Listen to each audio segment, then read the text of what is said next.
The devastating wildfires in Los Angeles on January 7th were incomparable in so many ways. It took over 3 weeks to actually get them fully contained. In the Palisades area, over 6,800 properties were damaged, and now the recovery process is in process. And we're delighted to be joined today by someone who knows that recovery process intimately. I'm delighted to be joined by Colonel Brian Saucer from the Army Corps of Engineers. So happy to have you here. Thank you so much. Thank you for having me. So just really basically, the Army Corps of Engineers, what is its role? What does it do?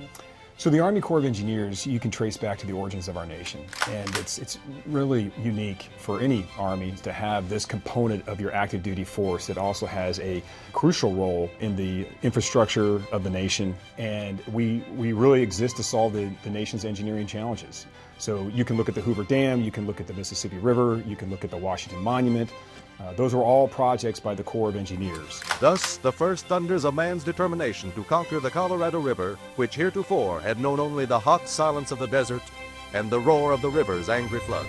When you came to, we're going to focus today on the Palisades fire, when you came and you saw that for the first time, what was your immediate impression when you looked up on those hillsides and you saw what had happened? Complete devastation. And I think as a citizen, seeing my fellow citizens in pain and suffering and seeing that they had lost everything, that certainly struck a different chord. So from the Corps' perspective, we take this mission incredibly personal.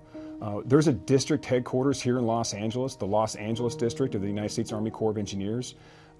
Our employees that work for that district, several of the employees lost their homes. More employees were displaced from both of these fires, Palisades and Eaton fires. So it was not only a national response for us, it was also personal. What are the things that you were doing when you're on property? So on a property, when we come up upon a property, there's a lot of steps that people don't see. We do a hazardous site assessment first. We have to understand the property from an engineering perspective, from an access perspective. So we have heavy machinery that we have to bring into the property. Where are we going to put that heavy machinery? How are we going to get it to the property? How are we going to safely get it off the property? Is there any unique features of this property? Are there retaining walls? Are there swimming pools? Is there a jacuzzi? Is there a buried septic tank? All that has to be diagrammed out. There's a load of pictures that are taken ahead of time. And then we're going to go through an asbestos process where we bring in a certified asbestos consultant that comes in and surveys the property, and then we have to do an abatement of just the asbestos materials on that property first. We're going to bring in an arborist that looks at all the associated trees on the property. They're deemed as hazardous. We'll cut them down and we'll put them into the green waste stream. It's most important that we move fast with quality and safety as our guiding lights to collect this material as quickly as we can to get it from an uncontrolled environment to a controlled environment. Do you have a deadline? How long are you going to be here? So the president gave us a deadline of January of 26, which is again unprecedented for this kind of this expansive of a disaster in terms of the response rate and then the totality of our response. It's certainly the fastest one that we're going to experience in the Corps of Engineers. We will be here for 2025, and we'll be complete by January 26, but it won't look like the problem is still there largely by summertime. Start your building permits now.